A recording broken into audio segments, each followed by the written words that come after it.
I like the Art Bell build-up because so... Everybody likes the Art Bell build-up. The Art Bell sound, you know. What did he say? From the Kingdom of Nye. Nye, yeah. Right. Pahrump, Nevada. I used to always love Art Bell because someone would call in and say, I'm a werewolf. And, yes. he would go, oh my. Interesting. Tell me more. Yeah. Yeah, he didn't care. He never called you out on it. He just let you ramble. He had time traveler lines. Love that. Let people. Loved it. I never learned anything from it though. So you're obsessed with UFOs, right? Is that safe to say? It's safe to say, but it's not so much just the UFO itself. I mean, I don't call them that anymore. We call these advanced aerial threats. They're different, but Threats? You honed in on a word we weren't supposed to really get into here in the first part of the show. Did you have a plan? I have a very long plan, detailed plan. We're going to start with my body. We're just going to talk about my body for a lot. And okay, what do you want to talk about when it comes to your body? Well, my body is interesting. It's unique. Okay. And it changes shape. What I've noticed is it's just changing. Yeah, it's getting larger. Larger, getting wider. Depending upon what you put in it. But you're all. Can I cuss? Yeah, for sure. We're on the internet. You're so fucking fit. You shook my hand. I think you're gonna break my hand. I'm sorry. Yeah, just don't be strong. I didn't mean to. Don't be so handsome. I was just shaking and your strong. hand. Just thought it was a handshake. I know. Well, it's one of those power moves. You ever see when Trump shakes people's hands and he pulls them in and he's like, yeah, he does do weird shit. He does right? weird shit like that. Yeah. Yeah, I didn't mean to do that. I just meant to shake your hand like a man. Well, I took it as like, know your place, motherfucker. Oh, this is my show. I didn't think that. No, I'm just joking. Interesting. So, when did you get obsessed with this aerial threat thing? And why do you call them threats? We'll get into that, I guess. Okay. But I got into it when I was in junior high. For some weird reason, I had like some time off, and I went to the school library in like 7th grade, and I was like, damn, I'm gonna read some boring shit. What am I gonna read? And I saw this one book, and it had a picture of the Loch Ness Monster and like a UFO. I'm all, that looks cool. And I read that, and I was like, holy cow, these are like real. It wasn't all science fiction. I mean, the way the book was laid out, I was like, these are like real events. I'm all, there's no way, really? And then when the band started doing its thing in the back of the van, there were no like smartphones, so we were buying books. And I would just lay there. We'd have like 20-hour drives. And so I started buying books on the UFO phenomenon. And I was, once you do that, it's a black hole, you're done. Yeah, it's definitely a rabbit hole. You get sucked into it. At my house, I have a framed poster that's the cover of the Roswell Daily News. Yeah. That shows the day after the Roswell crash, where it says that the Air Force came and recovered the wreckage, and the whole deal. I've been obsessed with this shit since I was a little kid. Yeah, I think that's by design. I think that this generation was meant to have this stuff come out. But I can't prove that. That's just my feeling. What makes you feel that? Like, because of exactly what you said. There's a lot of people. I don't believe that some of the events happened on accident. I think that there's been a lot of events that are on purpose. Some have been for show. Some have been for. There's a variety of reasons, but I think a lot of it is a control system that's really pushing humanity in a very specific direction. And so like they've got a time frame where they've had these events take place. Is that what you think? Yeah, and they also time travel, which is different than what people think in like a movie where they sit in a machine and all of a sudden you're in the 1930s and you got to go save humanity. When you use the technology, there's a time difference between what they're doing inside of an artificially created bubble of gravity of sorts, and then what's on the outside. So if you're on the inside of one of those machines, everything would be skewed more black and white. There would be like a red shift, and everybody would look frozen. So you literally could fly around and grab a Coke out of someone's hand and put it in someone else's hand. It's really... Where are you getting this from? Well, take a wild guess. Look at the people I'm surrounded by, So the people you're surrounded by are telling you this? Is that what it is? Well, I don't want to get into that, but the people I'm surrounded with and myself, are very close to this stuff. But the physics, the physicist that's a co-founder of my company, To the Star, he's a Nobel nominee. He wrote the book on plasma physics. What's his name? Hal Puthoff, Dr. Hal Puthoff. And he created remote viewing. Do you know what remote viewing is? Yeah. He's the creator of the CIA psychic spy program, but he also has done like really exotic, advanced forefront propulsion work for the past decades and decades. Actually, I mean, he's deep into the like quantum this and that. So he's the one that actually told me about the redshift. Yeah. And so they have experienced this physically, or is this just theoretical, or they know that it exists? Like The technology? yes. I believe that the technology not only exists, we've figured out how to play with it, but I'm not going to really get into that here. What that is what we're doing at my company, though. That is the announcement. So Steve Justice was head of advanced programs at the Skunk Works, and the Skunk Works are who built, the famous secret bases you hear about. Skunk Works did, the U-2 spy plane, the SR-71 Blackbird, the F-117 stealth fighter, and It's all Groom Lake out there, all right? that kind of stuff. And he literally was in charge of all the advanced programs. So, you got the boss and you got him. And he just finished his career over there within the past 2 months, I think it is. And he was on stage with me when we came out and said, we're going to be building one of these things. So when you say that all this technology exists, have they explained this to you, or have you seen it physically? Oh, I haven't seen anything physically like that. I wouldn't be allowed to go anywhere if that does or doesn't exist. So they've just explained to you that this exists, and that this is in the hands of the U.S. government. I think no. I don't want to get into that kind of stuff, but if you don't mind. Well, why is it that you want to not get into certain things? Well, I don't want to I represent more than myself these days. Right. So I definitely have to watch what I say. Well, who do you represent when you say you represent more than yourself? The team that I'm with. So when you look at the people that are a part of my company, it's Undersecretary of Defense and Senior Intelligence Service. Is there a list of these people that we could see? Oh, yeah. I thought you guys would have had that. Yeah, but I mean, is there like a list where folks could see it online? Yeah, they can go to thestarsacademy.com and scroll down, and you'll be able to see who they all are. So how did you get linked up with all these people? That story might be a better way to start, because Okay. a lot of people don't know this part of the story, and I think you're going to find it pretty fucking odd as well. But okay, so we'll back up a couple years. So I was obviously, I started the band Blink, and Blink went places, and then, but we always had a weird band relationship, like most bands, and we also thought that we would never be big, so we started companies on the side, and I had a company that incubated a lot of small startups, like software and apparel and hardcore skate surf companies and stuff like that. Well, I learned a lot from that, and I pulled out an entertainment startup called To the Stars. And I knew I was going to be doing kind of like science fiction franchised stories, just like Disney, but science fiction for adults. And what that means is, I make a story, I title it, I brand it, and I put out the book, and I put out the merchandise, and I go make a movie. And it's a vertically integrated kind of model. Well, one of the stories I knew I wanted to put out was Secret Machines, which was kind of a historical fiction, but based on real events about the UFO phenomenon. But I also knew that I knew shit that most people don't know, because I've studied it for so long, and I happen to put some pieces together that most people don't put together. So before I came out with that book, and before I came out with the plan to take that, make major motion pictures and all that kind of stuff, I knew I needed to ask permission. So I flew around to places. I can't say who they were, and they listened to my pitch, and then I got a email out of nowhere that says meet us next to the Pentagon at this day and time, and I did that.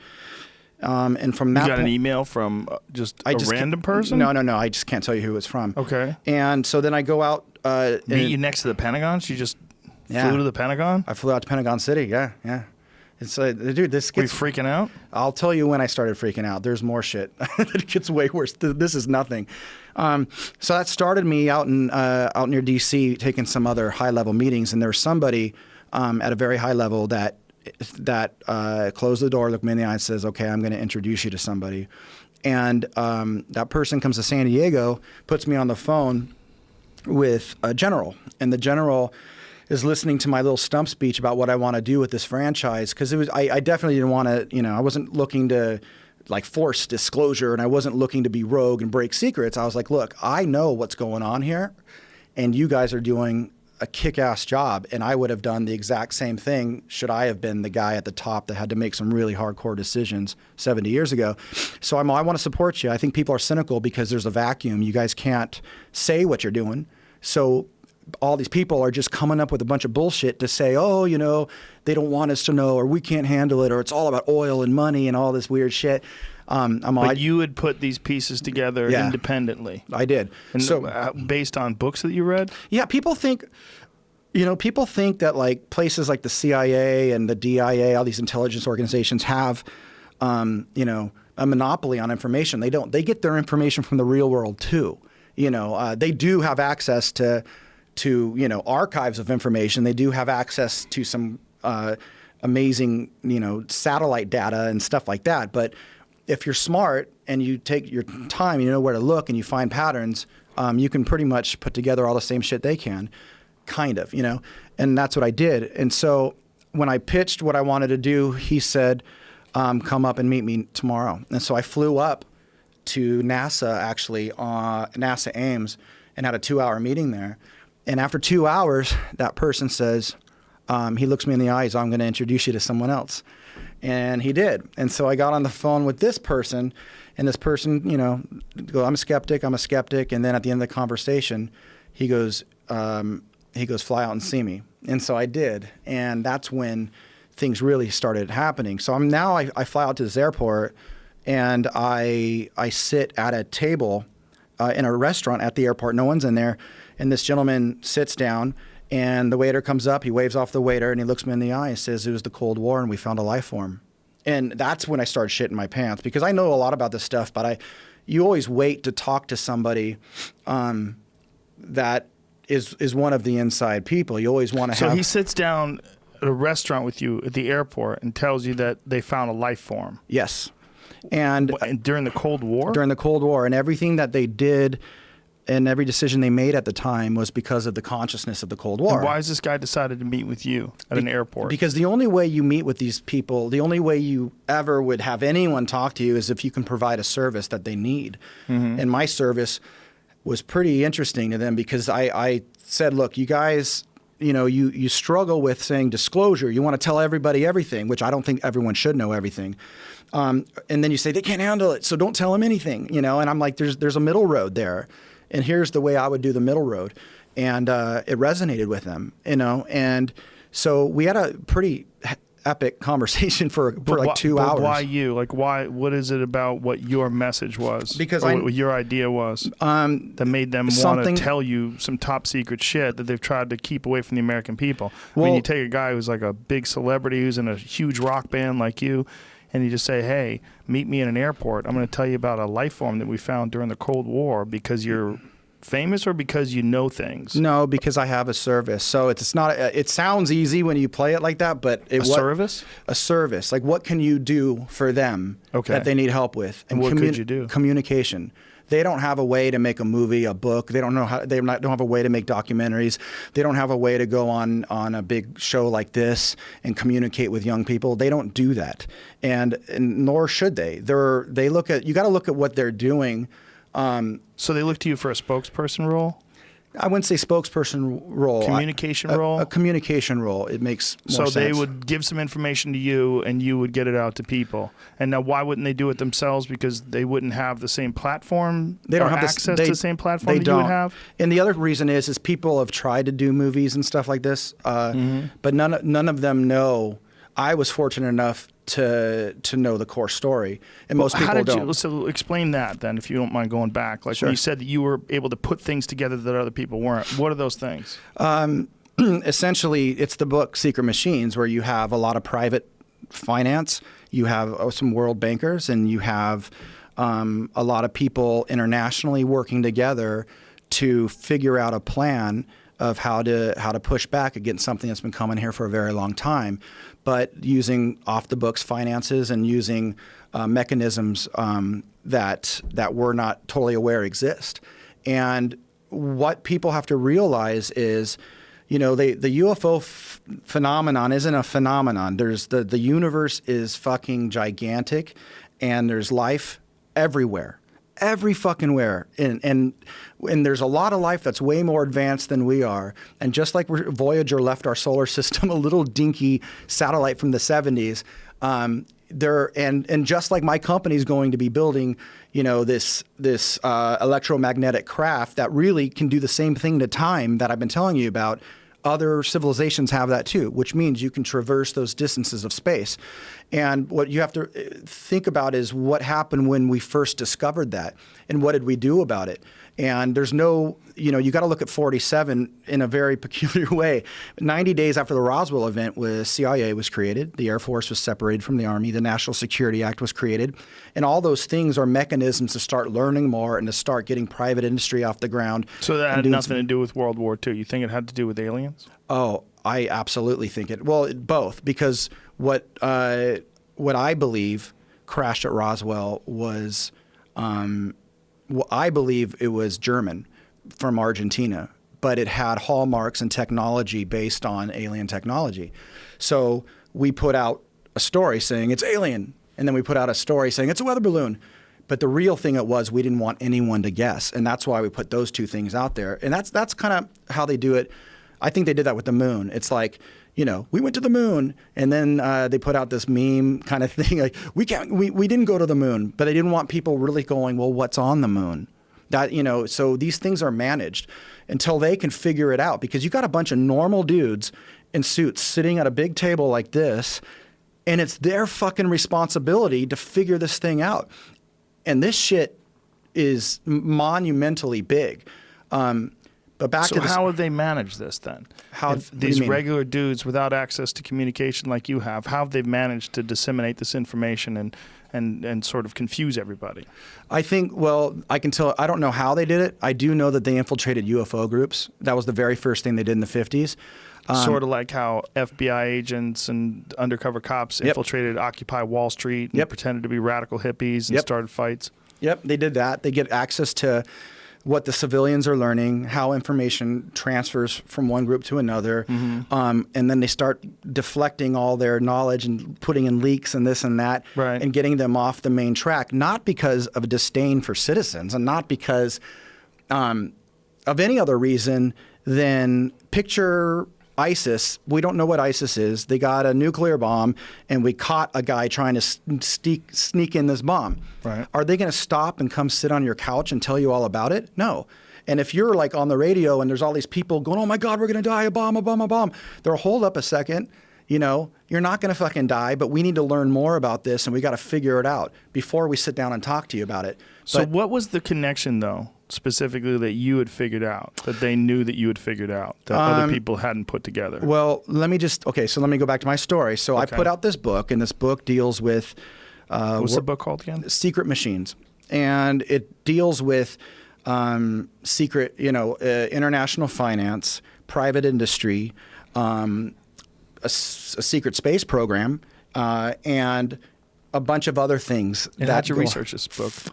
What do you mean? How'd you get the information? Oh, it's just 25 years of reading shit and watching videos and studying physics and studying, the secrecy acts and all that kind of weird shit. You put it together, and a lot of it's bad information. But after a long time, I just realized what was going on. I studied enough of international finance, some mechanisms that happened after World War II, what the Nazis were doing technologically that no one really talks about to this day. They were 100 years ahead of us about what their guys did at the end of the war in South America.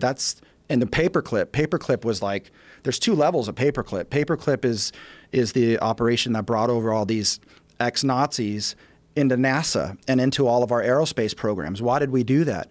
Well, because they knew some shit that was very important. And we said there might be a bigger issue out there to deal with, so why don't we side with the devil or side with someone bad because there might be a devil out there. It's that kind of thinking. So they come in. I thought it was about competing with Russia to try to advance rocketry. I believe that there was, I believe that there's a reason why the Cold War never got hot is because we were working with Russia on this specific issue. You think the reason why the Cold War never turned into an actual war, is that what you're saying? Yeah. So it had nothing to do with the fact that Russia was a communist empire and essentially we outspent them and they really went under and collapsed. Yeah, but there's different levels. It's like when someone goes, you know, the U.S. government did this. Well, what do you mean? What does that mean? Does that mean the CIA did it, or the DOD did it, or Homeland Security did it? Mm-hmm. You're dealing with it's $1 trillion organization. It's like if somebody in Apple leaks an iPhone, you know, are you going to say, oh my God, Apple's like, well, shit, we're a $800 billion company. We have so many things going on worldwide. It's impossible to say the entire organization believes one thing. And the government's the same kind of way. It's just like, that's just a word. The U.S. government's 2 words, right? 3 words? How do we want to count this? Okay. United States government. Three. Okay. U.S. is. You got a calculator? I'm going to figure this shit out. But and you have many, many layers of what's going on. And of course. You have some people worried on technology, some people worrying about what's happening to the civilian population. You have some people worrying about you know, how to keep everything afloat, how to keep everything going. And you have a whole bunch of weird military excursions and they're bumping into each other. And all these people aren't read in to what's going on with the UFO thing. So as all that shit... So who gets read in? That's a good question. If I had to guess, very, very senior technical brass. And rock stars. And I wasn't read in, trust me. No? They didn't tell you anything? No, they possibly did, but I wasn't read in. I wasn't brought into a skiff and they said this is what's going on, even though I've been in a skiff a few times. Okay. Do you know what a skiff is? A boat? A skiff is a special compartmentalized information facility. It's where top secret shit can be discussed. Oh, I thought maybe they talk on boats because nobody can hear you. They do that too. In the middle of a rowboat. They do that. They actually do, because you can sweep for bugs on boats a lot easier than you can on a building. Makes sense. Yeah. Yeah. So they tell you what? Okay, so I'm sitting at that restaurant. And he says he found a life form, or they found a life form during the Cold War. Right. And I said, where'd they find it? Oh, I didn't ask him that question. Really? Many places. I did one time bring up, I said, you know, I'm thinking about talking about the crash in the late 40s. And they go, why just that one? That was the answer. So I had to figure out a language to talk to these guys. Did you ever think maybe this guy's bullshitting you? Or he's a crazy person? No. Fuck no. No? I'll tell you, that's why you got to hear the whole story. Okay. So, okay, so I'm sitting with them. We talk about a lot of things. I bring up the incidents with our nuclear weapons. I bring up the incidences, a few other things that I want to get into. And he goes, "What do you need to do your project? What are you looking for?" And I said, "Well, I need advisors. You know, I need people that are from different areas in the government because everyone has their own perspective. You know, you have people at the National Reconnaissance Office that have a perspective based on the satellite feeds they're getting, and these things are coming in and out of the atmosphere. Then you also have people from the agency that are worried about and collecting information of what's going on with people in different countries and here. But then you also have, you know, engineers that have a perspective on how the technology is made and what that might mean, because there's a lot of consciousness stuff that falls into this category. Can I stop you right there? So there's satellites that track them coming in and out of the atmosphere? Absolutely, yeah. Absolutely.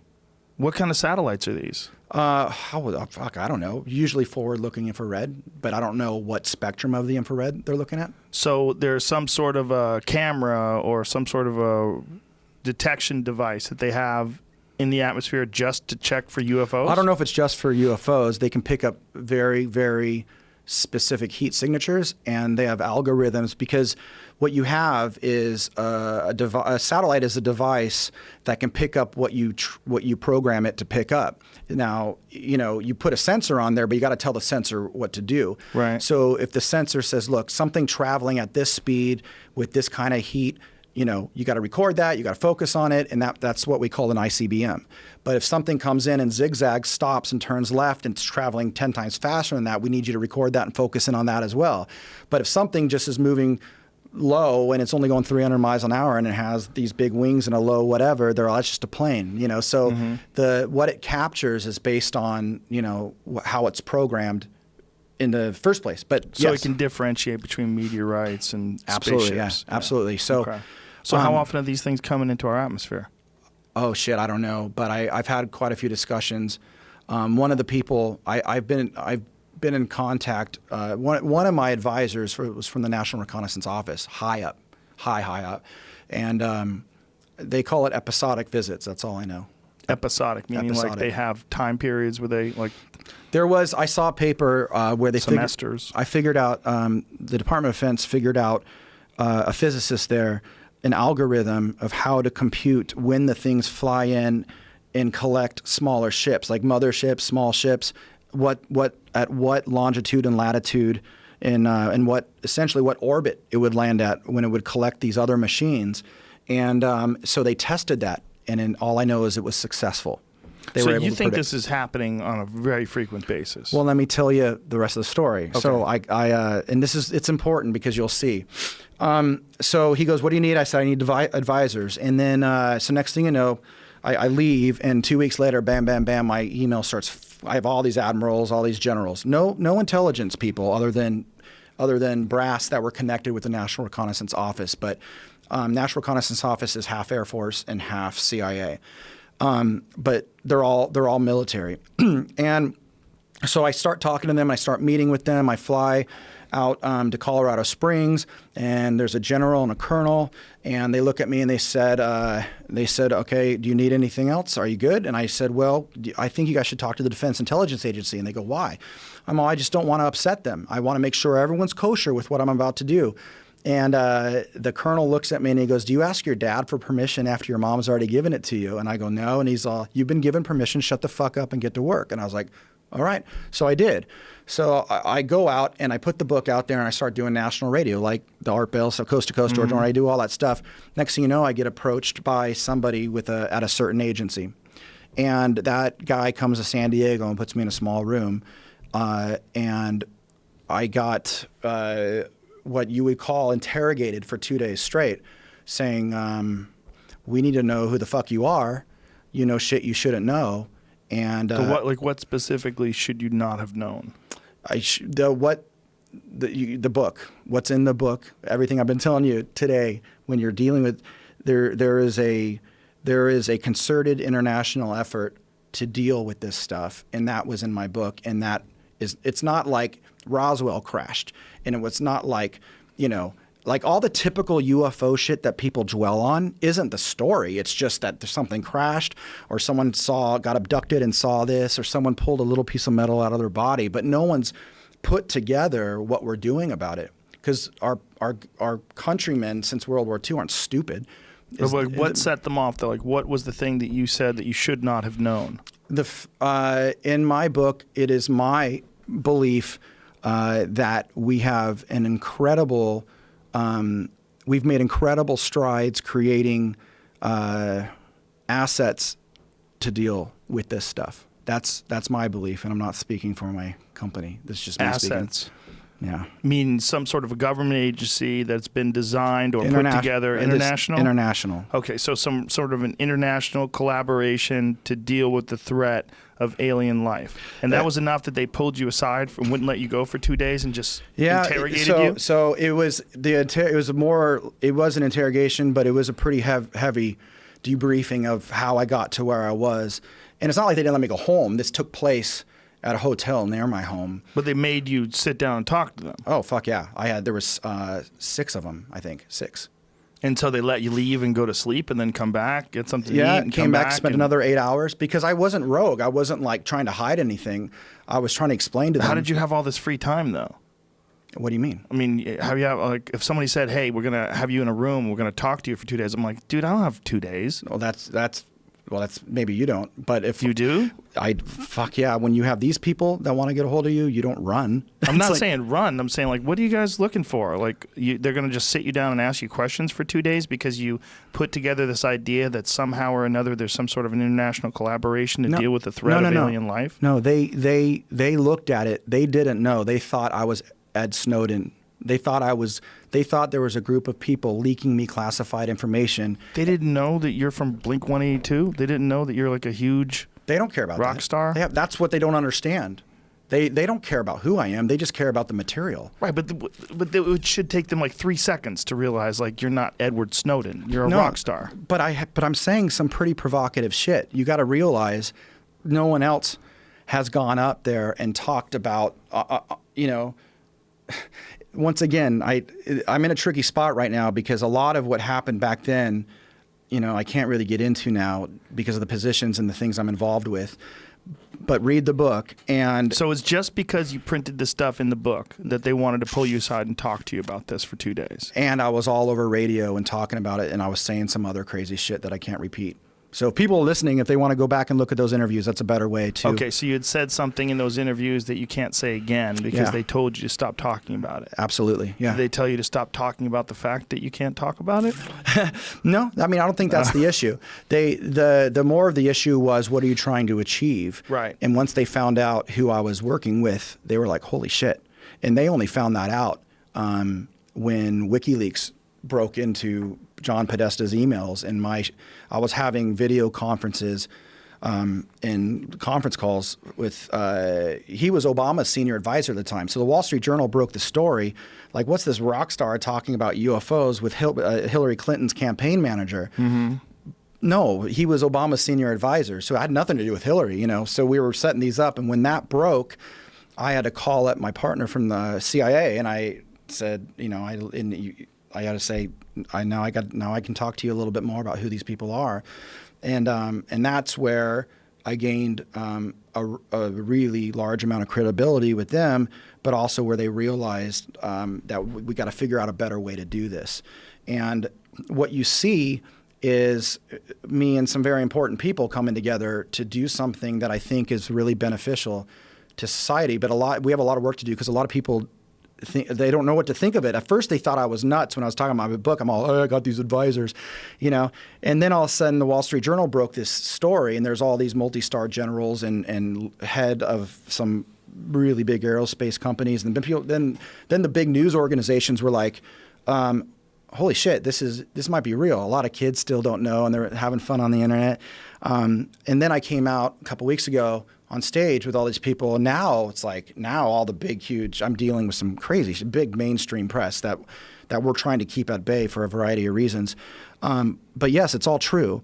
And what To the Stars is really after is how do we bring the public in on this and work together to communicate and educate this stuff? How do we bring the technology out of the shadows and build it for the world? And how do we tell the story in documentaries, nonfiction, fictional works over a period of years? And if we do that, the public owns it. The public has a say, they're a part of it. And then people will start to understand over time why they did what they did. They didn't lie to people just out of like ego. They were like, okay, there's this group called ISIS, and they're here, and we need to understand them, and we need to fucking figure it out quick. But the problem is, these are extraordinarily advanced civilizations that have been coming here forever. That's why it's all in all the ancient fucking scripts and texts and carved into rocks and all that shit. But trying to figure it out, trying to connect the dots, and looking at debris that they probably still have in a warehouse, going, we have no fucking clue how to make this or back engineer this stuff. I mean, there's a piece of metal from a crash that I've seen, and I've seen the science on it, and it's atomically aligned, and it's layered in like 80 layers within just a few microns of purities of metal that aren't even in our solar system. And they think it needs to be made in an area where there's no gravity. So number one, it has to be made in space. Number two, even if we were to create a machine that can potentially do some of this stuff, 3D printing layers of different metals of obscene purities, it would cost hundreds and hundreds of millions of dollars. We don't even have that. Why do they think it was made without gravity? Because I think it's the atomic structure. So what happens is when you radiate it with terahertz, it loses mass. Something weird. It resonates some kind of harmonic, and then it gets lighter. And if you hit it with enough terahertz, it'll float. So we're going to be showing people this stuff. We're going to be bringing out the hardware, some of the hardware. We're going to be bringing out implants. We're going to be bringing out videos. We're going to be bringing out some other stuff. So you're going to be showing people this actual physical piece of metal that was constructed in a zero gravity environment in space, and if you hit it with enough energy, it becomes weightless. No, I wouldn't say weightless. I don't know if we can make enough energy to do that, but yes, that is our plan. And show the experiment. So okay, well, if you can't give it enough energy to make it weightless? Can you give it enough energy to reduce the mass Yes. so it weighs less? Yes. And you can prove this. Yes, and that's why. So you can have a scale, and you can put this piece of metal on a scale. I'll do you better. It's not even that. It's warping the space-time continuum around the object. So you shoot. What you can do is you can shoot an electron over it. Why it's not a being single radiated. electron? And you collect it and time that. And how do you shoot a single electron? Fuck if I know. I'm not a physicist. They just do this shit. That's what they do. So, and I was actually on a phone call today about it. I talked for about 45 minutes in the car on the way up here about some of the. How would they even be able to regulate whether or not they have a single electron? Well, fuck, they're doing crazier shit than that at CERN. At CERN, they're taking particles of atoms and they're speeding them up to light speed. Almost light speed. Yeah, and slamming them into each other. So I'm not too worried about electrons But this and is photons. an enormous building that's, I think it's, what is it? CERN's like 10 miles in a loop. Yeah, but you've seen an electron microscope, right? It's like the size of half of this table. But I'm saying they're launching a single electron at this thing. I think that's what they do. Yeah. They do that with photons too, by the way. I read a really cool study about single photons, and consciousness was interacting with it. Just by thinking, it was changing the way the photon went. It's crazy. So what happens is you shoot this electron, and you know how fast it is to travel over this piece of metal. Then you radiate it with terahertz, and then what does that mean? Radiate it with terahertz. You're electrifying and charging the piece of material. Do you know what it's a terahertz? It's a high frequency wave. I don't want to pretend I know that much about it. I just know that the earlier tests were with radio waves like RF. And they need to do terahertz, so I don't know much more than that. So by shooting terahertz at it, the piece of metal can lose mass. And then when you shoot an electron over it, it'll be a different time than the other one when it's not turned on. Does that make sense? No. The time it takes for an electron to go over the piece of metal. What's that, Jamie? This is when I type in terahertz imaging. Laser-guided codes, advanced single-pixel terahertz imagery. And this B, the image is sampled upon instructions from a laser. A, the terahertz light passes through the object. And then C, the information is collected to reconstruct the image. Look at that. So with this stuff, it's just an imaging technology. But you're timing how fast it takes an electron to move over the surface of the metal. Then you charge the metal, and then you're timing the exact same thing, and there will be different times. And the positive result is that it lost mass, so it traveled faster or slower or whatever the hell is supposed to happen. And so I would imagine that this piece of metal, if it exists, would be kind of game over. If you brought this piece of metal to the most advanced scientists in metallurgy or whatever they would be that would understand this kind of shit. Yeah, and it's already been there, but the problem is there anywhere online where people can read about this? There actually is. There's some of this stuff, not this piece in particular. They came out as arts parts on ArtsBell a long time ago, and they're different layers of bismuth and magnesium. But this one came from a crash in '48, not the '47. And I know nothing more about it. But I don't think it's anything they're going to come in here with a chain of custody and say, this came from Air Force or something like that. You know, I don't know who has this. So you're going to bring this and demonstrate this to people? Yeah, and the reason is because we're also going to show videos that just got declassified from our most advanced systems. I think they call it the Aegis system. It's a radar system and forward-looking infrared of UFOs. I have those in possession actually already. And so we're going to show the videos that the first time in history, by the way, that videos of UFOs have been declassified. There's been leaks and there's been people catching shit on their phones, but I have all the chain of custody, all the documents and everything. And we just got those a few weeks ago, and there's a shitload more coming. And so we'll release the videos, and we'll show the experiment as a proof of concept so everyone knows this shit's all real. Because right now they're just looking at a drawing and they're looking at this guy from the Skunk Works, and just going, how the fuck are they going to build a machine that plays with time and plays with the fabric of space-time? And so we have to kind of educate people and say it's possible. It's possible. Is that it? This thing? Yeah, that's it. There. Advanced electrogravitic propulsion. Is that how you say that? Electrogravitic. Gravitic. So what that does, what the machine does that we're building is there's an electromagnetic wave that is the foundation of everything, of all mass, of everything. Like some people call it 0 point energy. Some people call it the vacuum energy. But like 1 inch of air could power the United States for like hundreds of years, kind of thing, or maybe more. So what they got to do is isolate very specific atoms to where all the noise of all matter and cell phones and everything that's going on Earth can be separated from this one atom. And if you can do that with the right material, you can get access to that electromagnetic wave that's powering the atom, the invisible wave pattern that's under everything of all existence. And once you do that, it's not like splitting an atom. This is the power behind the atom. It's extraordinarily dangerous, but it's also what will turn that thing on, and it'll turn into a ball of light and just disappear. And I could show you a video of something doing that. That's actually on YouTube, you know. Okay, tell Jimmy what it is. Well, I would have to, I could search it for a second. How about this? Well, there's no commercial breaks, is there? No. Well, fuck. Yeah, just describe search it. I'll search Just for it real quick. describe it. And we'll search it. You know what? If you type in Astra, the TR3B, Astra TR3B, Astra TR3B. and I'll walk over there. Can I walk over there for a second? Sure, I'll show sure, him which one sure. it is. Go ahead. Is his mic on too? Yeah. So we can all talk to each other? Yeah. Sort of. So what you want to do is come down here, and do your people get to? They'll be able to see They'll it. be We'll able put to it see up it? on the screen. So what this is? Well, I don't really want to tell you what it is, but I want you to watch it. Is this? That's not it. One more page. I'll find it for you. Just takes me a second. There's a bunch of this shit. This is the craft, by the way. That's in. Did you spell it right? Astro. That's why. Sorry. Astra. Oh, Astro. Astro, not Astro. Yeah. If you're typing it at home. Yeah, that's all right. We gotta make sure it's the right one. We're looking on YouTube, ladies and gentlemen. If you're in your car right now going, what the fuck is Yeah. going on this show? The vast majority of the people just listen to this show. So for the people that are just listening and you want to go check it out, TR38 Astra Aurora Project 3B. USAF. Oh, 3B, sorry.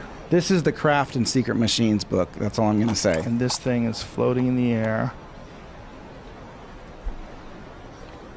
It'll take a few seconds till they turn on the engine. That looks pretty badass. Oh, wait, you can see little lights dancing around on the bottom. But I think this was leaked on purpose because the guy's making it just hard enough to see, moving the camera around in and out of focus. Yeah, right? Like it's got like, he's barely focusing. So- Boy, that looks like a drone. Well, It looks small too. it's not. That's pretty big. I would think that one's about 40 feet. Really? Look, see the tail fins on the back? That's how you know it's not alien per se. It's built off, I think, technology that came from there, but, you know, they don't need vertical tail stabilizers. What's that big light? Okay, this is the engine. They turn it on. So right now they're accessing that energy I told you about. Now, and watch what happens. It's gone. There's a pilot in that. If that was in a movie, I'd want my money back. Why? This movie can suck my dick. Why? Why? That looks so fake. Oh, you think that? Yeah. It did look fake. What is that? TR3B is they're- real? These There's ones. another one? This is the same one, but these ones are stacked, and that's a drone that came out of one. That's I a think. drone? The small one is. Oh, the little thing that came out the side? Yeah. But if you can look up Black Triangle UFO and find hundreds of these videos. So these are people, like civilians, that are getting this from the ground? They're filming this? I don't know. I don't know where this one came from. Jamie, but this is not the same account as the last video? it's a different I just video. started up next because it's probably a highly Okay. viewed TR3B video. Right. How many views does this have? 474,000. Damn. And there's hundreds. And there's so many people know now. There's hundreds of these out there. Oh, but- now but it ev- separates from the other one? But everyone thinks it's alien, and that's not my belief. So you think this is something along the lines of like when they had the stealth bomber program and they were Absolutely. experimenting with these things? What do you think of Robert Lazar? Do you think that guy's real? I'm putting out his autobiography. So you do think he's legit? You should read his book. Yeah, oh yeah, absolutely. Yeah. He's a fascinating character, right? He is. His story's really interesting too. Where he really fucked up though. So for the people that don't know that are listening, he's a guy that came out. He's the reason we know about Area 51. He literally is the guy that broke the story of its existence. He got brought in for a job, and during the interviews, they said, "We have another idea for you." And they put him in a place he claims had all these disks, and he was on a back engineering team as a physicist. But what happened was they rushed him in there because, per his story, they tried to cut into one of the propulsion devices, and it exploded and killed a bunch of scientists. So the Nevada test site, which is the area where Area 51 and all that stuff is, released a statement that they were just doing a small little nuke test, but it was really because of this thing. And so they rushed him in there without doing all of his background checks, because it takes 6 months to a year. And during those background checks, he was already working on this stuff. They found that his wife was going a little haywire because he couldn't tell her what he was doing, and he would leave in the middle of the night. He'd be gone for a week, and she was getting fed up, and so she started having an affair. And so they're listening in on all the phone calls and checking him out, and they're kind of going, his home life is unstable. So they stopped calling him to come into work while they figure it out. He knows. I mean, he's working next to a guy with a machine gun. He knows that that this is no fucking joke. No one knows what he's been doing. He thought he did something wrong. So as the nervous individual he is, he runs to his friends and says, "This is what I've been doing. This is what I've been working on. There's alien craft. It's over here at Groom Lake. And the tests are every Wednesday night at 8 o'clock. And his wife goes, "Holy shit." And his friend goes, "Holy shit." And he goes, "Come on, I'll show you." So they drive 3 hours north of Vegas outside on public land, and they videotape and watch these UFOs come up and be tested and dart around and disappear. And he goes, "That's the one I'm working on." And it's almost like, well, how did you know what time? Because I'm working on it. Well, he does this 3 times. I think it was 3 times. And on the 3rd time, they got caught because I've been there. There's security that travels those mountains. You always hear about those guys out there in Area 51. And when they caught him, they were like, "Holy fuck." He's like, "What the fuck is he doing? You know, why is he telling everyone?" So he runs to the news station with George Knapp, who's he's a host on Coast to Coast, and he tells him what he's doing, and he just goes live on Las Vegas News, and it caught like wildfire across the world. And so then these guys grabbed him, put him in a room, put a gun to his head, and said, "When we told you not to say anything, we didn't mean say everything," you know. And he got really scared. They started fucking with him. I was actually in a meeting 2 nights ago talking about some of the things they did. One of the things he did, he went to a gym. He didn't have access to a lot of guns, but for some fucking reason he had like an Uzi. It was in his glove compartment. He goes to a gym and he comes out and his car doors are open. The glove compartment is open and the Uzi's just sitting on his chair. He got shot at on the freeway, and they erased a bunch of his records. And he's still to this day really nervous about it. He always claimed for a while he claimed he had part of. This is what I will say. He claimed the energy source was an element that was very heavy. And it was like unobtainium or something like that, 115 element. And 25 years ago, he talked all about it. And then literally 3 years ago, maybe 4, they added it to the periodic table. What is this stuff called again? I think it's called unobtainium. It's element 115. It's on, and that's the other thing. It's people don't realize. Oh, holy shit! 25 years ago, he says this element comes from a binary star system, and it's really heavy. There's a certain isotope that's stable. They'll find it. And then all of a sudden, I remember one day I was driving my car and I heard it like on CNN, new element added to the periodic table. I was like, holy shit, you know? But it's pretty interesting, crazy story. Yeah. Well, they erased his story. What was the claim that they had erased his educational record? Well, I think he might have people. I don't know if I think this because I don't know. I never researched it, but people that I know that have researched it think he might have kind of upgraded his resume a little bit, and maybe he didn't go to MIT. Right. That was the claim. But they also said that he really did work for, what's that lab in New Mexico? Oh, well, Lawrence Livermore and JPL. JPL. Yeah, JPL's in Pasadena, yeah. But whatever it was in New Mexico, that they had found that he actually did work in the building, even though they tried to say that he didn't. Oh, yeah, so maybe, that he did something with somebody, and however much of his story was true, always gets fishy when you find one thing that's not true, like that he didn't go to MIT. So totally. Stanton Friedman. Yeah. You know who Stanton Friedman is? Yeah. Stanton Friedman, who's a very famous UFO researcher. He's one of the main guys arguing that Bob Lazar is full of shit. Yeah. You know what's interesting is there is a I know the guy that did all the research on that, and I know the guy that studied it for decades, and he's actually writing a foreword on the book. It's the journalist has won like 8 Peabody Awards and Emmys and shit. but George Knapp, who I told you about, and he's just got like he can speak for hours on that entire He's always thing. on the Coast to Coast show, right? Yeah, he does like a couple Sundays each month. Yeah. Did you find that element? Oh, yeah. What is it? Element 115? Is that what it's called? Yeah.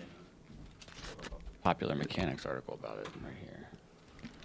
Welcome Element 115. Now, what's your real name? Researchers create Element 115 in the lab for the second time overall in the first time in a decade, paving the way for its official status as a member of the periodic table.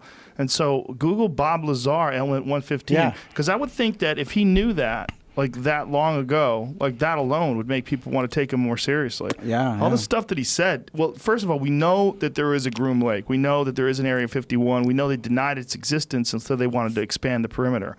Till they wanted to, because people would sit on a ledge and they would watch all these test flights of whatever the fuck they had, whatever it was they were doing, whether working on stealth bombers, whatever it was. People would film this, and so they wanted to expand the perimeter of prohibited area, and so in doing so, they had to admit the existence of the base itself. I believe that was in the 90s, right? It was in the 90s. They expanded the perimeter. Something else that the government had to do is they had to admit UFOs were real because there was some military people. Look at it. Yeah, he talks about 115 all through this. And this episode. What year is this, Jamie? Does it say the video on the bottom? What is it? When is it? Was this put out? This video? Well, this one here is 2015, but the video was taken on VHS. Old as fuck. This is like 1990, maybe. It's on the Sci-Fi Channel. Back when it was spelled sci-fi. Yeah, everyone uses a lot of the SYFY. Yeah, So that's old as fuck. Yeah. Play some of that though, because that dude's a trip. Because he's one of those weird guys where even if you're a skeptical guy, you listen to Bob Lazar talk and you're like, this guy's obviously smart as fuck. Here we go. Is in the top of the reactor, and the base of the reactor apparently is a small, something similar to a cyclotron. It's a particle accelerator.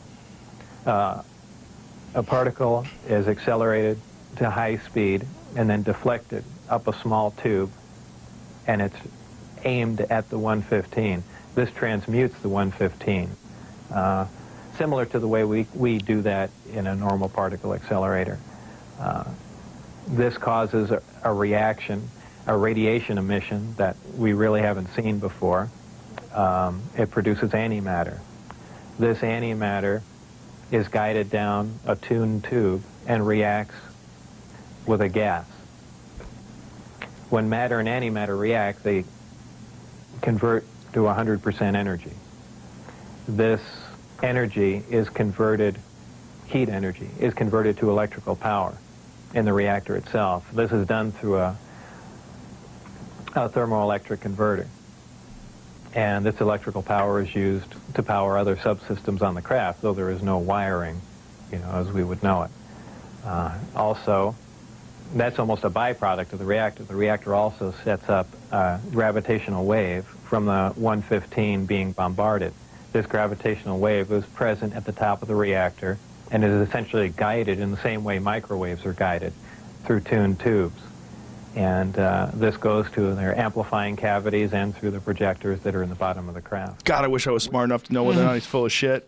Well, So what he's saying is that there's a gravity wave that's accessible on a really large element that extends beyond the perimeter of the atom, and when you bombard that element with one particle, kind of like what we were talking about before, it goes through a tuned tube, like a very tiny miniature CERN. CERN's like a big magnet. It holds a particle in a very specific spot. It hovers.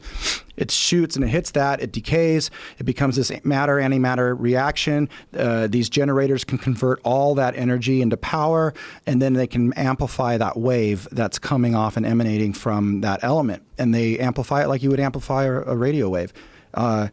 Now, there's no wires in the craft because most likely it was 3D printed. We didn't know about 3D printing back then. I've talked to Bob about this, but not just 3D printing, just the materials, but atomically aligning the elements so consciousness and other types of things can move through those materials to operate the craft. It's really tricky. They're operating it without buttons. Right. They're operating it. So that was one of the things that he said, theoretically, right? Yeah. Was that there was handprints and that, they were much different shaped hands than ours. Yeah. And this craft that he had found inside one of these bays in Area 51, he realized very quickly that it wasn't something that we had created, and that it was somehow or another powered through intention. Yep. That would go through like touch or feel, or put their hands would be on this thing, and consciously you would somehow or another control all the various aspects of this machine. Exactly. Boy, it sounds good, doesn't it? God, I want to believe. So hard. Well, I hope you do, because there's gonna be a lot of stuff. Well, I want to know what you've seen though. So you've seen this piece of metal. What else have you seen? I've seen many documents on the studies of these things, and I've seen a lot of the science associated with what the technology is and what it does. Like I could show you if I fold up pieces of paper and stuff what's going on with it, but basically, these craft, they travel in a straight line, but they're folding space-time. Like in Event Horizon, where they explain it by folding a piece of paper and punching a pencil through it. Did you ever see that movie? Yeah, it's kind of like that. Great fucking movie. But it's more like, here, I can draw it for you here. Not that this is it's kind of like when you have 2 points, we're used to traveling in a direction like that. Mm-hmm. And so when we look up, we see a plane that goes straight. Right. But these UFOs fold space-time like this. And so it looks like, to them, they're going in a straight line. So if you're in the ship, you see that. Mm-hmm. But if you're on the ground, you see that. Okay. That's why you see them blink off and on. A lot of those videos, they're on, it looks like they're jumping. It's just because of this. So they're folding space-time. Some way of interfacing with space itself that's very different than our idea of traveling in a linear way from point A to point B. Space, the fabric, they call it the fabric of space-time because it's like a fabric. It's malleable. Now, let me ask you this. How often into a conversation do people look at you and think you are fucking crazy when you start talking about this? And how long all the time, yeah. All the time, right? But do you ever get to the point where you're like, I don't want to talk about this? No, because I always tell people, you don't know what I know. And there's a lot. No. I mean, like, do you ever get to the point where you're like, I can't do this anymore? No. Like, people think I'm fucking crazy. No, because I'm involved on the most important shit I've ever been in my life. So you think this is like the most important thing that you've ever done in your life? Oh, fuck yeah. Like, I have meetings with senators coming up. Like, do you? Oh, fuck yeah. What I do. senators? I can't tell you. Damn, it's all this I can't tell you stuff. I know, because this is some fucking tricky shit. When is all this going to come out? Like, it seems like this is like eminent disclosure type shit. Watch right? what my company does. That's what I'll say. So what is your company? What are you trying to do? Well, we created. So if you look at the people involved, we have senior. When you get to the senior levels of government, you're either called an SES or SIS, Senior Intelligence Service, Senior Executive Service, or you're a brass. But either way, the civilians have the same kind of ranking charter that the brass does. So a SES 3, SAS 3 would be the same thing as a 3-star general. So that's who these people are around me. So I had the head of the Skunk Works Engineering. I got a SIS 2-star from the clandestine Directorate of Operations. I have a guy Undersecretary of Intelligence for the Senate Intelligence Committee, and was these guys are retired. The quasi Everyone's retired, quasi-retired. Well, they all left. They are our current public life. They now are involved with what you're doing. The way they are current consultants to the the intelligence community. Okay, that's probably the most. And involved in this project with clearance. They all have their top secret TS/SCI clearances. Yeah, I'm the only one that does it on my entire team. I'm the only one that does it. Actually, Lou, that just came out, I hired him away, so he was head of all. He was in charge of all classified operations for Secretary of Defense Mattis. So he was what's called a GS-15, right underneath the 1, 2, and 3 stars. He ran the Advanced Aerial Threat Program, and it's still continuing to this day, and he's with us now. So the Advanced Aerial Threat Program under the United States government is essentially a UFO. That's one of the information gathering and assessment. Assessment of all of what those machines are doing that gives off all these types of effects that people are witnessing. But there's also a very large group of people that have had within government that have had close contact, like hundreds, and it's connected to my group, and there's just more coming in that way. So that program is trying to figure out what those technologies did to those people and how those technologies work even though and it's more about tasking, our assets like satellites and other things to be able to find these things better. But this is different than the Secret Machines book, which is more of another thing altogether. So is there communication between the United States government and alien life forms? I personally, I don't know any of this stuff because I'm not invited to those types of meetings, but I personally wouldn't doubt it, yeah. You wouldn't doubt it, but they've never alluded to it or discussed it with you in any way? Not this group of people, no. Is there any speculation as to what they're doing? Resource extraction, like minerals, empire building. Life, I tell people sperm, eggs. I think it's cheese. I think it's tacos.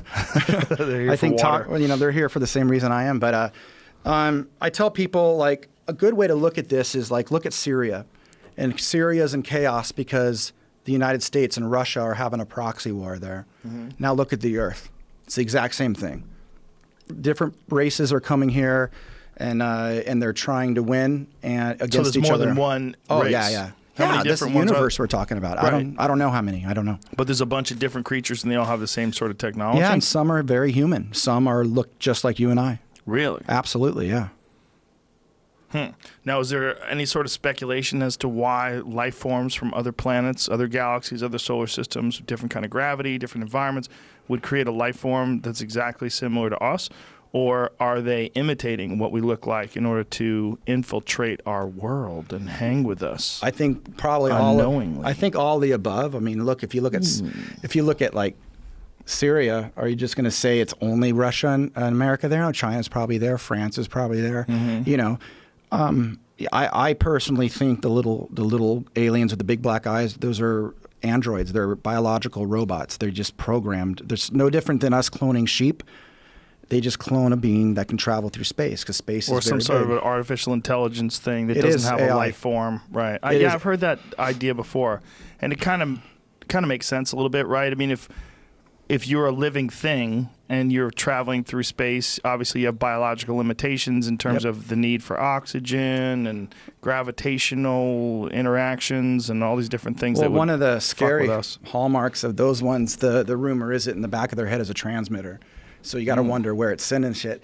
But at the same time, I can tell you that when you look at the Bible, the angels and the demons of the Bible would be the humans and the androids that I just told you about. So you think the grays are the androids, right? Yeah. And so you think they're like some sort of devil? No.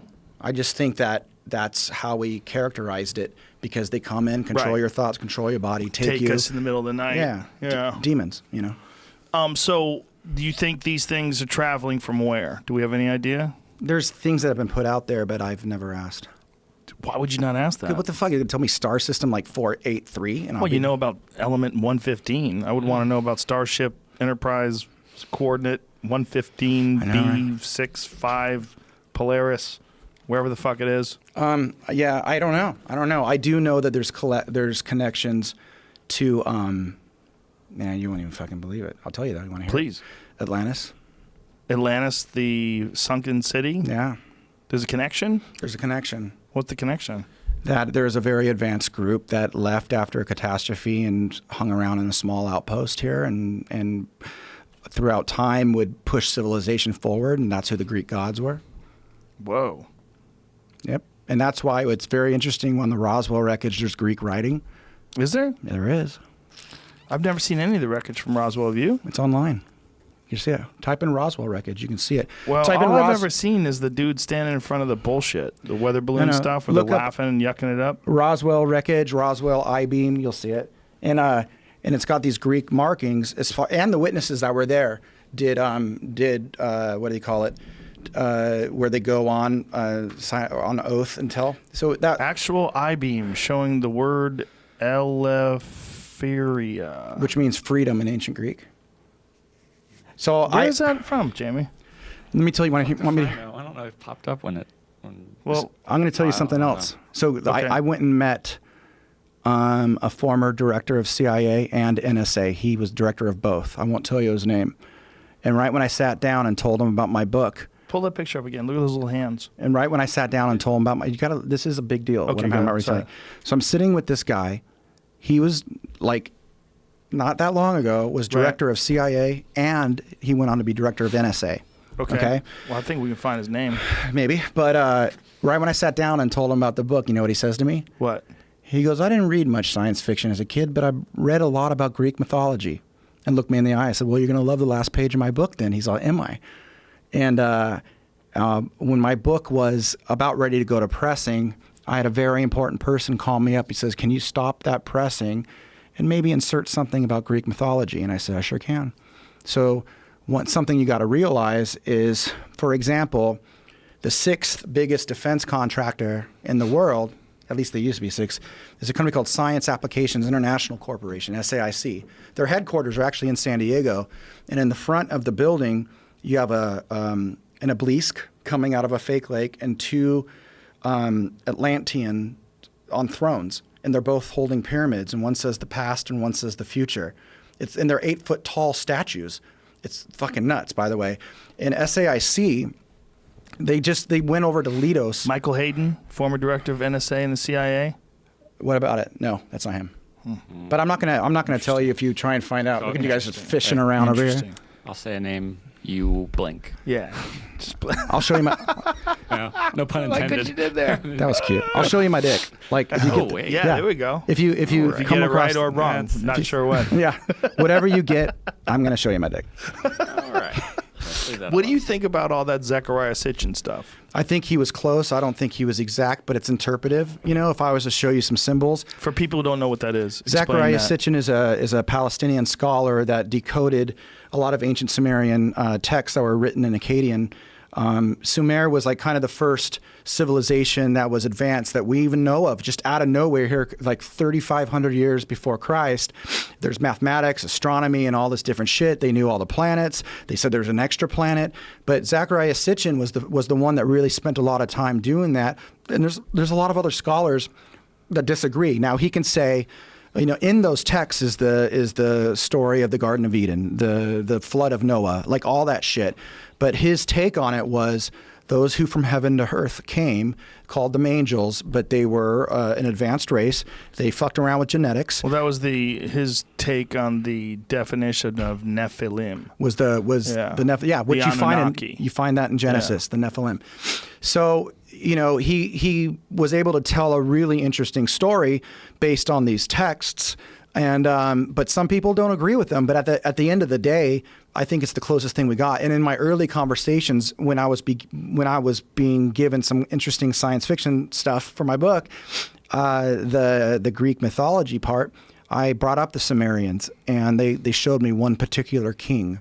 They said, we find this one very interesting. And I can't remember his name, but it fired so quick when I asked the question.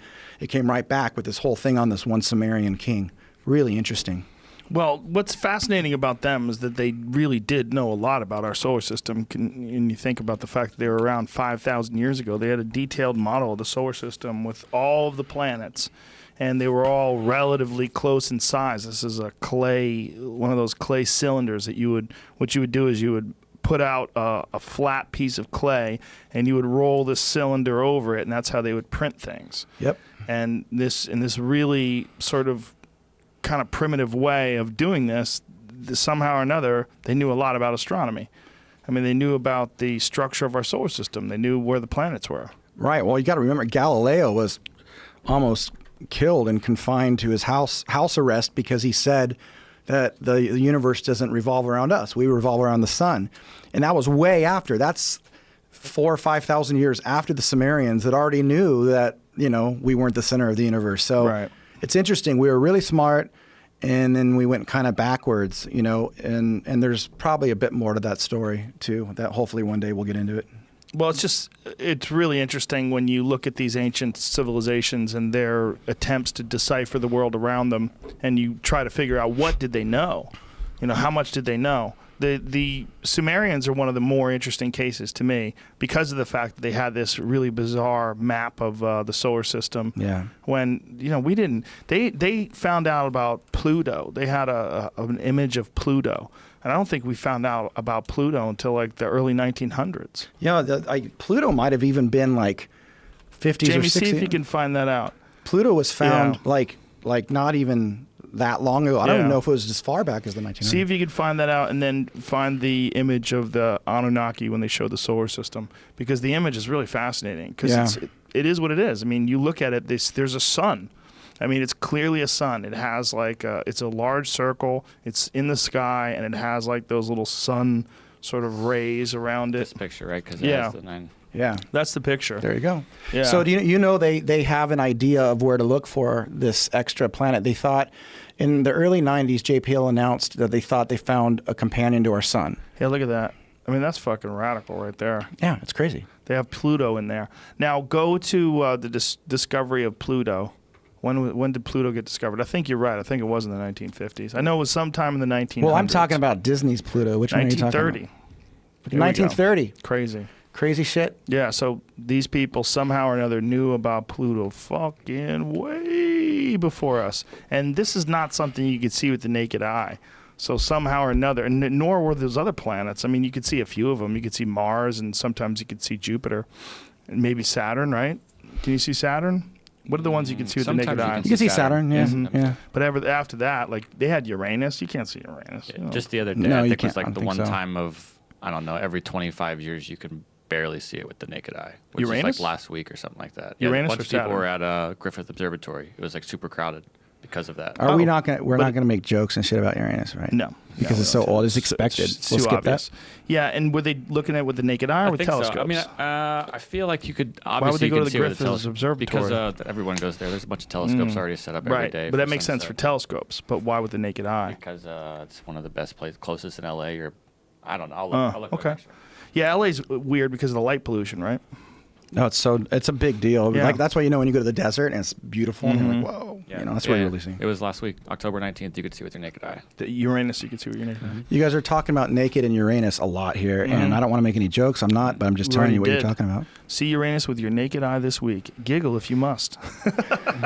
Nice. What a goofy name Yeah. too. Like what? All the different sounds you can make with your face. And they Uranus. chose your butthole.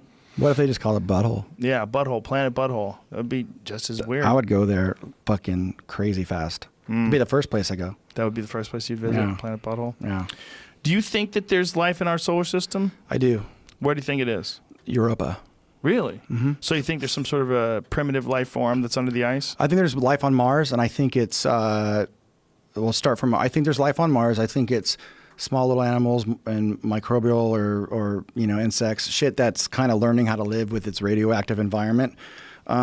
Which, by the way, a bunch of scientists from JPL found that there was some atomic weapons that went off on Mars because the radioactive signature can only happen if you explode a nuclear weapon that's artificially made, not like something that happens naturally, like a moon exploding on the surface. So it's interesting. So Where'd you read that? oh shit, that's been all over the place. I forgot the guy's name, the doctor's name. He actually was one of the lead scientists on the Clementine mission, which was mapping the moon with JPL. So he's a big time dude. And he thinks there was nuclear war Oh yeah, he on did Mars. huge. Well, he doesn't say that. He just says that. Oh, nuclear weapon exploded He just on says Mars. we have this signature. All peer-reviewed science that the signature of the radioactive activity from this very specific isotope that only comes from artificial nuclear explosion or something. Shit, I don't want to mess it Something up. along those lines. Yeah. Well, I'd heard before that they thought that somehow or another Mars was impacted, that something hit it, like some sort of an asteroidal impact, and it destroyed the environment. I think it's if you type in nuclear weapon Mars or nukes on Mars or some shit, you'll find it. You go to Richard Hoagland's site. Hoagland, It shows Hoagland's you all in. the- He kind of disappeared though. Yeah, that guy was wacky as fuck. Like he was one of the main proponents of the face on Mars and all the pyramids that they found on Mars. They would find these weird Yeah. connections between one point to another point, and somehow or another they made some arbitrary distinctions that those were indicative of intelligent design. Did you know Elon Musk wanted to drop nukes up there too? Apparently. Good move. Elon Musk elaborates on his proposal to nuke Mars. How's that picture? He's like, bored. why not? He's probably bored. He put on his Instagram last night. He was cooking hot dogs and marshmallows and singing along with Johnny Cash, drinking whiskey. That's what That's he should my be kind doing. of fucking scientist. Yeah. That's Elon Musk for president. I'll vote for you, buddy.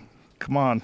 Let's do it. I know. Why don't you talk to him, man? He's already got SpaceX. Why don't you guys collaborate? The second thing we're doing, he might really actually be interested in it. So the 2 aerospace projects To the Stars is doing, one is we're building something that will, in effect, be anti-gravity, but that's actually not the mechanism it does in building a spacecraft. But the second thing that we're doing is called beamed energy propulsion, which is something I think Musk will be very interested in. It's launching CubeSats with lasers. So the Air Force Research Lab kind of broke this science back in the 90s, and a bunch of people associated with that program got it declassified, and they're working for us on building it. So it'll take a handful of years to do, but what you do is you use very strong either microwaves or some other kind of wave, and it ignites and explodes the air underneath a mechanism that carries a CubeSat. And so essentially what happens is you don't use any fossil fuels, and it can bring the cost of launching a CubeSat from like 50 grand down to 5 grand. It's like crazy. So that means colleges and neighbors and anyone else can launch CubeSats quite easily. Now, have you had any debates with people about this stuff? Have you ever like had someone who thinks that this is all nonsense and sat down with you, who understands physics and understands rocket propulsion and space and elements and all that shit? No, I haven't. I wouldn't be able to debate a physicist, but they can read all the papers, you know. Right, but I mean, has anybody been skeptical? Has anybody? Oh, yeah, everyone's skeptical, right. yeah. And what's your response to that? You don't know what I know. Right. Well, what do you know, though, that they don't know? I can't tell you some of the shit that I know. And I can't tell you... But what could it be that's so crazy if you know... I mean, what you've said. Think about what you've said. You said that there's some ridiculous sort of propulsion system that allows you to move through time, that they visit this planet all the time and extract resources. Right. That there's people in the government that are trying to disseminate this information, but they don't know how to do it. They don't know the right vehicle to do it. They're doing it in these sort of controlled chunks. Mm-hmm. Think of all these things that you said. What could possibly be crazier than that? Well, you're asking me, how do I know? No. Okay. I'm asking you, what do you know that could possibly be crazier than that? Well, that's the shit I can't tell you.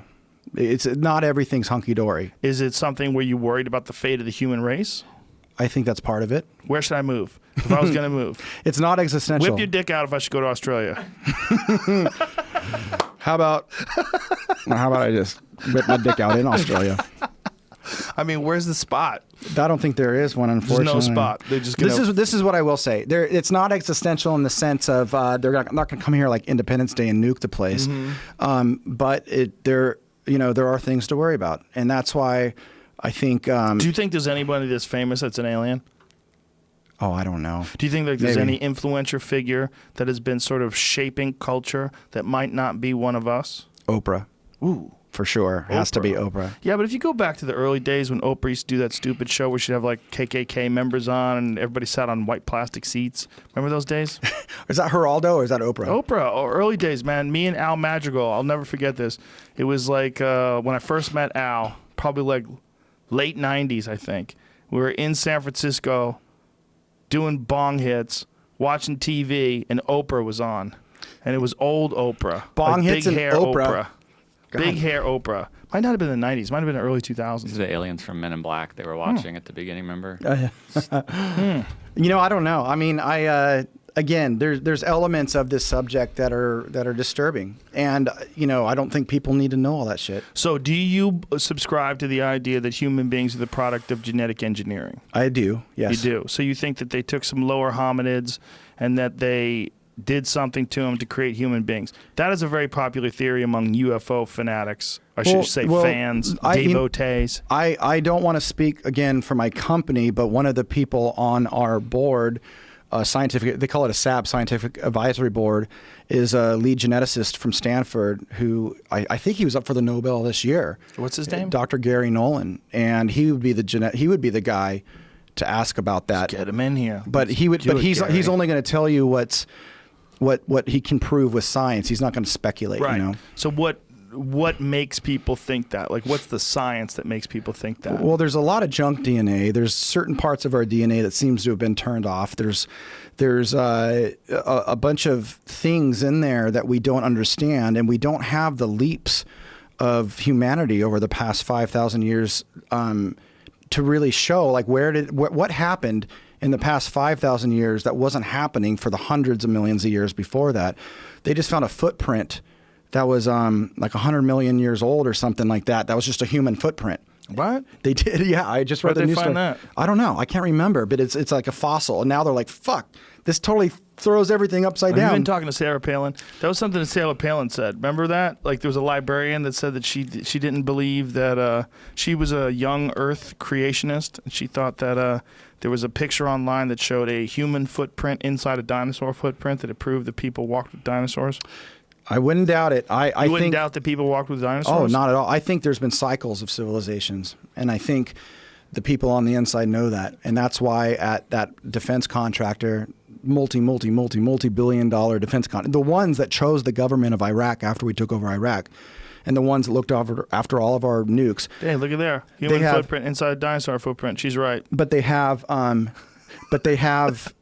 at that place, remember I told you, they have the past and the future with big pyramids in their hands, right. tetrahedrons, you know, that they're trying, it's like, it's spooky when you look at that. And Do you believe that the asteroid hit the Yucatan and caused a mass extinction that killed off most of the life on the planet? I don't know. I can't believe in it. I don't know. Fuck, I've never studied that shit, and I wasn't there. But I mean, there's like physical evidence for that. It's more like, well, yeah, but I haven't read anything about it. But sure, Okay. I can believe in things. I can't prove a lot of things, you know. Right, but that's like the whole reason why we're supposedly here, that it killed off the dinosaurs and allowed whatever they think there was some sort of a mole type creature that evolved over 65 million years to become That's us. all bullshit. I think that's all bullshit. I think. Do you think evolution's bullshit? No, I think that at some point in history, someone came here and tampered with existing creatures and made us and upgraded us at very specific intervals. But who tampered with them? And what came first, the chicken or the egg? You know what I'm That's a saying? good question. Yeah, I don't know. A single-celled organism, we all kind of agree, like that was like the beginning, right? Most scientists, not we, I'm too stupid for this, but obviously somehow or another that became a bird, right? Why couldn't it become a monkey? Why couldn't that monkey become a person? I think I don't know. I mean, look, evolution changes. I mean, we know that people that like beat their kids' DNA changes based on getting beat, you know? Mm-hmm. So when you were fighting, you were changing people's DNA, and you were a geneticist, you know?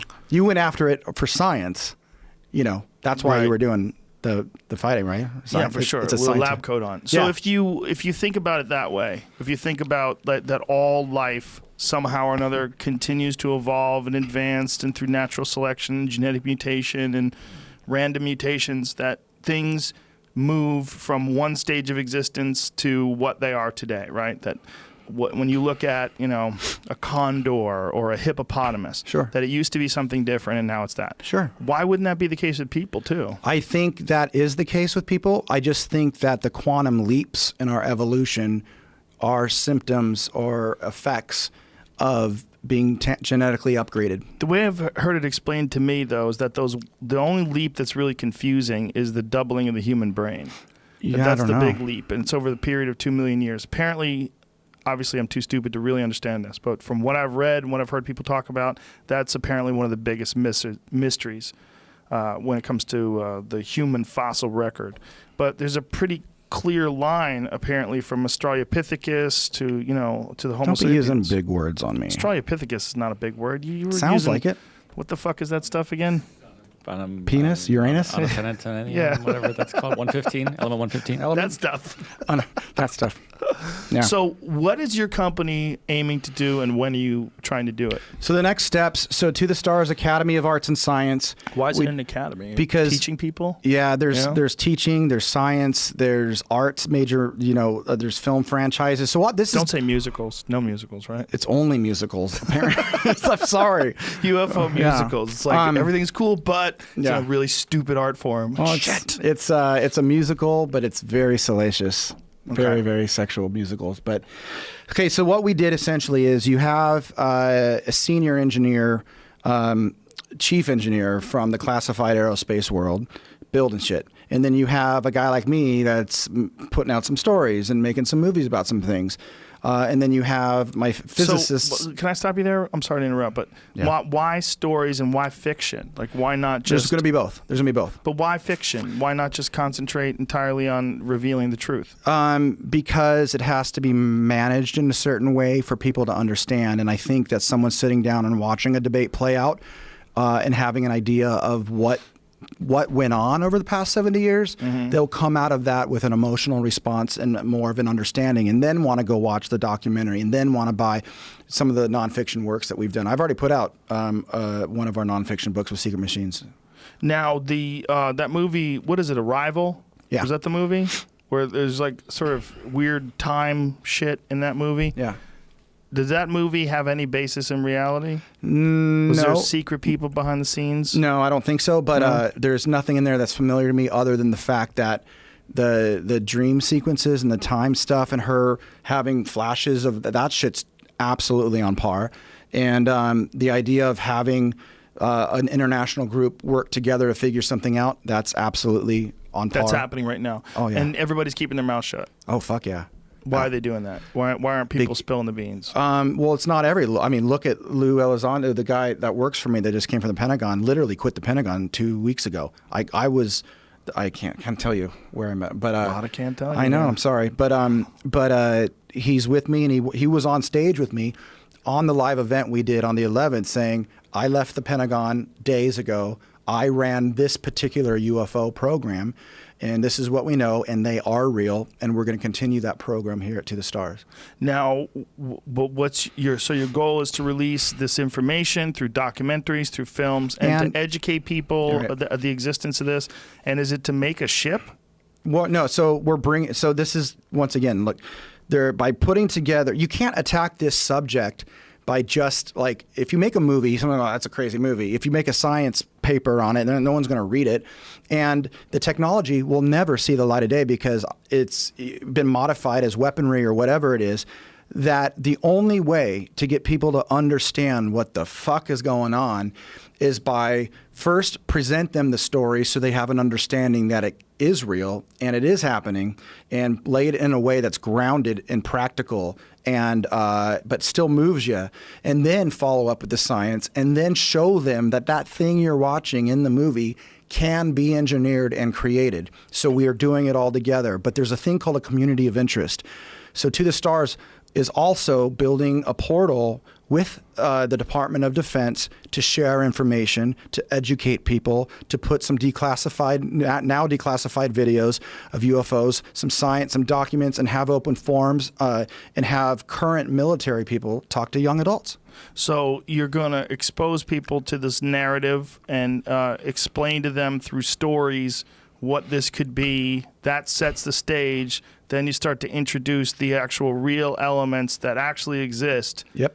And then eventually what? What's the end game? Well, the end game is the technology itself is like, so when you make when you create this energy source that powers the spacecraft, it's called an over unity machine. So it puts out more power than what's put into it. You can desalinate ocean water with it. You can get rid of atomic power, so there's no more Fukushimas. It can do a lot of different things, but it also will rapidly transform our entire transportation and communication network. So the end result with that is that'll get spun out into a company that's probably partners with major aerospace organizations, with whom I'm already talking. And we partner on that. Let me guess, you can't tell me who they are. No, fuck no, I can't tell you. And we bring that out to the world. But the only way that can be brought out to the world is if the public owns it and we build it from scratch. Why the public? Why does the public have to own it? Because, well, I guess it could be in a way a private person, but the technology probably has an element of what they call eminent domain. So we're going to get to a certain point where certain agencies will probably knock on our door and go, what the fuck are you doing? And we're going to say, the public owns this. You can't take it from them. And they're going to say, fuck yeah, we can take it. And we're going to say, we're going to work something out. Because it's like building a nuclear bomb in your basement kind of thing. So when you say the public owns it, like how will that be possible? How will the public own it? You can go to we reserved a small amount of shares of the company that people can buy stock in the company right now. So a year ago, But that's not the public. That's private. It's still private ownership, right? If people buy it, the company can go public. But it is public. So a year and a half ago, maybe 24 months ago, the SEC wanted to democratize going public with companies, just like an IPO, but not have to spend millions of dollars and do it. So they launched what's called a Regulation A, direct public offering. And we had to file with the SEC. So we had to spend hundreds of thousands of dollars to do this. And we spent the last 6 months doing it. And our live event launched that. So you can go to... And you did this just so that you can tell whoever the fuck it is that will come after you that, hey, the public owns this, you can't take this. That's one element of everything that we're doing. Yeah. So you're spending hundreds of thousands of dollars to anticipate someone coming in and closing the doors, and yet you're talking about it in advance. You're essentially telling strategizing them that you know, but you're letting them know that you know that they're going to come and get it. It's going to be much harder to shut it down when the whole world has paid for it, invested in it, owns it. And so you're trying to get people to buy things. I'm trying. What do you mean? You're trying to get people to buy stock. Well, yeah. Right now we're public. You can buy shares of the company. We only put up a very limited amount, though. I think we only put up 5 million shares or something. So that seems like a lot of shares. How many shares are there all told? There's like 100 million probably or something like that. 100. How does shares work? Shares, like you just. How does that work? Like, say if we came up with Young Jamie Incorporated. Yeah. And we wanted to start selling shares. When you file as a corporation, you can issue shares and you can sell those shares to people, and those shares have a price based on how you want to value your company. Okay. So you could have like 100 million shares of Young Jamie Incorporated? Yep. You sure can. Okay. And so then the government can't shut you down, bro. Nah. Well, you guys maybe, because you say a lot of bad words. No. Jamie doesn't. But Mormon. We do a lot at the company, right? So we're building essentially a science fiction version of Disney. Okay. So we have 4 film franchises, not all of them about UFOs. One is kind of this Blade Runner all about nightmares kind of thing. One is like an old Amblin Spielberg movie. Who's making these things? Oh, we are. I mean, who's writing them? I wrote the first one. I'm directing that. You're directing too? I wrote this script. Look at you multi-talented motherfucker. Well, look, that's where I'm going with most of this stuff. But the company, I had to get up and get going and set it up, and we bring in a CEO and all that kind of shit. That's a bizarre formula, right? An entertainment company that's also gonna do aerospace and science. And the heart of it is when we do what's called confirmation, not disclosure, confirmation. The heart of it is how do we tell stories that galvanize the human race and let them know a little bit more about what's going on, and how do we present them science so they understand that consciousness and a lot of other things are real, and how do we build a technology associated with those stories and with those science that can change the world. And that's why it's an academy. Do they have any pickled bodies anywhere? Like any formaldehyde? I believe they do. Dipped? Yeah. You believe they do? Nobody's ever told you that? I believe it's just a guess? I believe they do. You believe they do? You can't say any more than that? I'm not going to say any more than that. You said so much. I know. It's so I know. weird what you can and can't say. Well, I could tell you other shit offline, probably. Okay, offline. I can't wait to end this podcast. I can find out the real deal. Don't kick me out. I won't tell anybody. Tell you some weird shit. So now, what's the timeline for moving forward with all this stuff? Okay, so in the next few weeks, we're going to be releasing the first declassified videos of these advanced aerial threat UFOs, and they are current videos that were just caught, and with audio and everything of the people tracking them. And we're going to launch the beta version of the Community of Interest, which is the partnered website that's going to be hosting all this declassified information, where we're going to be having the hardcore conversations with people that want to understand this stuff. We're going to be also doing an experiment with that piece of metal to show the world that the technology is not only real, but it's demonstratable. And the videos are very much a proof of concept. It's showing you, look, it works, so we're going to build it. And do you think it's going to be weird for people to take you seriously because you're a rock star? Like maybe if you were like some sort of a physicist or a scientist, they would listen to you more? Well, I remember when Elon came out years ago and he started SpaceX. And then he started Tesla. I'm like, here's this dude saying all this ambitious shit. I didn't buy any of it. That guy's 100 times smarter than the both of us combined, though. He's fucking gnarly. I know, but I'm just saying isn't that more believable once you hear him? Maybe. I think he is. I mean, shit, he's badass. But look at the people. What's interesting to me is you haven't seen who are with. Have you looked at the bios on this shit? No. Yeah, you got to read the bios of the people I'm with. I didn't want to be tainted. I wanted to talk to you first. Well, one of the on my the scientific board, advisory board is one of the guys at CIA that headed up the entire biowarfare program and the director of operations, the clandestine division. So all these guys have found you how? Various ways. So they've come to you because you're like the beacon. I did They're something. Like, this is the way to go. I did something that no one thought was possible. What's that? Was tying together a mechanism that can perpetually fund itself and can communicate and can innovate, all with people that sit at it. See, I created a roundtable with engineers, scientists, high-ranking intelligence officials, and some others I can't tell you about, obviously. And this in the defense world, it's called stovepiping. So when they compartmentalize a secret, they put them into these vertical categories that can't talk to each other. Mm-hmm. I created a horizontal structure where all these people in these amazing, accomplished positions in government were able to come together at the same table, and they can discuss what we want to teach the world and how we want to do that.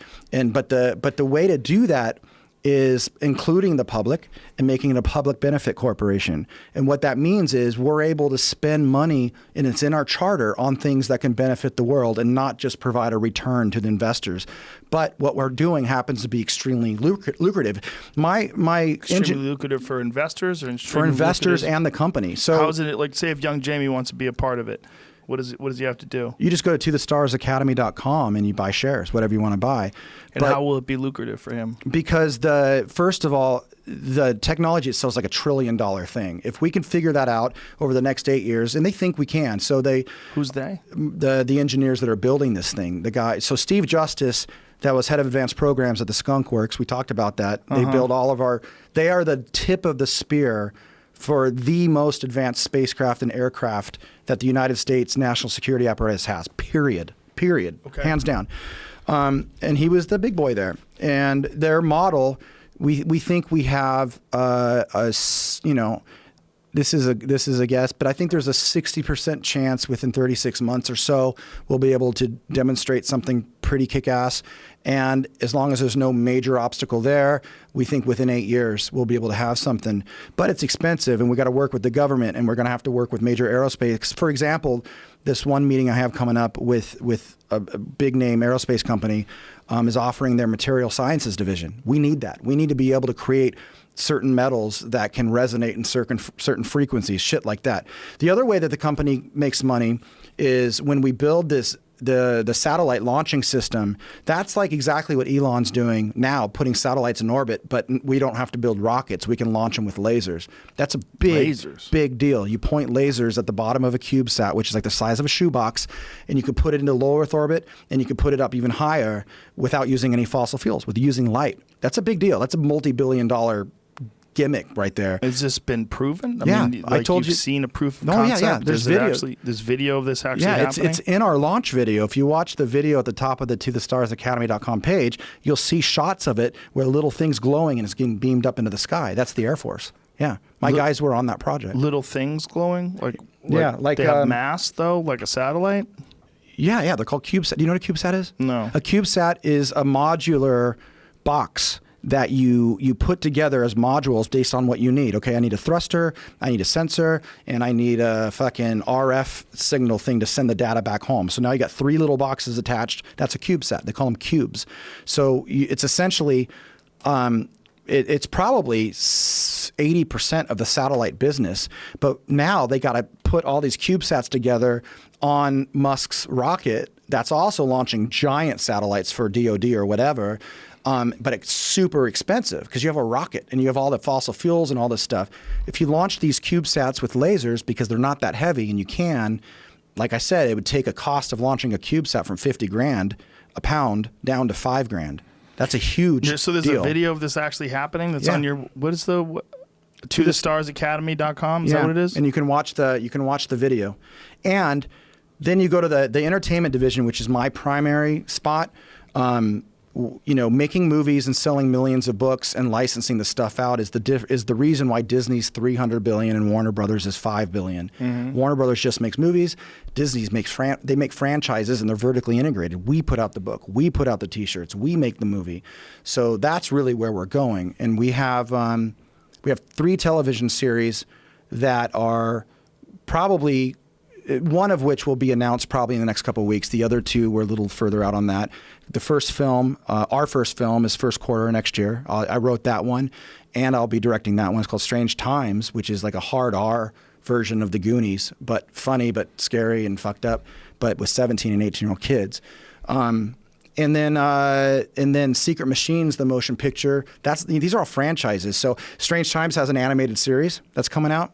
We have a wonderful writer from Saturday Night Live that's show running the thing. We have an unscripted show coming out on the entire company, just following us in a very National Geographic way as we do all these things. And as we build lasers, as we're on the movie sets, as we're in the lab, pinging those pieces of metal I told you about. So there's a lot of things like that going. So when you ask about how do we monetize all this shit, we have a full functioning entertainment division. It's been up for a few years. That's what I've been doing. And that's how I made the book. And we've put out 7 novels already. But your end goal is ultimately to expose all this information to the American people. My end goal is not just that. My end goal is to build a company that changes the world. And by doing a traditional IPO in the next 5 to 7 years, and to do that, I grabbed very, very high-ranking people from various areas in the government to achieve all this stuff. And they don't need to come in on the movies. I have that on lock. That's my thing. But it can function as a way to help people understand what the fuck is going on. So some of the movies, some of the TV series, some of the nonfiction works that we do will all be about that subject, but the rest of it won't be. All right, dude. Well, that's a very ambitious project, and let us know when you're ready to go to the moon or Mars or wherever the fuck you're going to go. Uranus? Yeah, you can go to Uranus, all those places. All right. And I hope it's all real. I'm excited. Cool. Thanks, if it's true. Thanks for having me. Oh, thanks for coming on, brother. Yeah, thank Appreciate you so it, man. much. Thank you. Bye, everybody. All right. Are we off? Yeah.